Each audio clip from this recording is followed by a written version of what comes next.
Ito ang Malabrigo Lighthouse na matatagpuan sa Barangay Malabrigo sa Lobo, Batangas.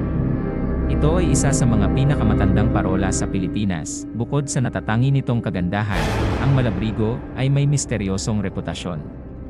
Ayon sa isang panayam kay Ginoong Fernando de Mesa, tagapag-alaga ng parola ng mahigit 29 taon, isang beses, may misteryosong ingay mula sa mercury drum ng parola na parang may ibang presensya roon.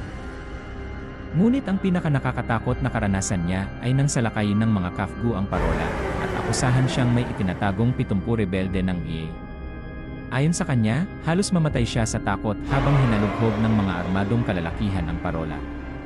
Bukod dito, madalas tamaan ang parola ng malalakas na bagyo na nagdudulot ng malalakas na hampas ng alon at sumisira sa parola, dagdag sa kababalaghang nararamdaman.